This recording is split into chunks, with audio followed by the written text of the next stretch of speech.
EPS மீது cellphone எரிவதா என்ற கேள்வியை எழுப்பியும் அதுக்கு தன்னுடைய எதிர்ப்பையும் ஓபி ரவீந்திரநாத் பதிவு செய்திருக்கிறார். விவரங்களுடைய நேரானுடைய செய்தியாளர் சுபாஷ், இந்த சம்பவம் எப்போது நடைபெற்றது?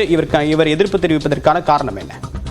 திமுக அலுவலகத்தில் இன்று காலை ஒரு ஐடி விங்களுடைய ஆலோசனை கூட்டமானது நடைபெற்றது. அதற்கு முன்பாக ஐடி விங் சார்பாக ஒரு டிஜிட்டல் ஒளித்திரை திறந்து வைத்தார் கட்சியின் பொதுச் செயலாளர் எடப்பாடி பழனிசாமி. அப்பொழுது தொண்டர்கள் கோஷம் எழும் பொழுது அந்த கோஷத்தில் கை தட்டி செல்போன் ஆனது எடப்பாடி பழனிசாமி மீது விழுந்தது.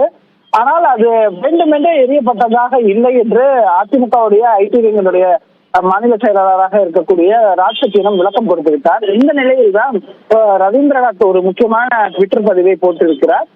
தொலைபேசி எரிந்த செயல்களை வன்மையாக கண்டிக்கிறேன் என்றும் இது முற்றிலும் அநாகரிகமான செயலாகும் என்றும் அரசியல் மற்றும் மாற்று கருத்து வேறுபாடுகள் பின்னால் இருந்து வந்தாலும் நம்முடைய மரியாதை சீர்திருத்தமும் குறைவாக கூடாது என்றும் வன்முறையை தூண்டக்கூடாது என்றும் இச்சம்பவத்தில் ஈடுபட்டவர் மீது கடுமையான நடவடிக்கையை எடுக்க வேண்டும் என்று தமிழக அரசை கேட்டுக்கொள்வதாகவும் எதிர்காலத்தில் இது போன்ற நிகழ்வுகள் நடைபெறாமல் இருக்க தலைவர்களுக்கு உரிய பாதுகாப்பு கொடுக்க வேண்டும் என்று காவல்துறை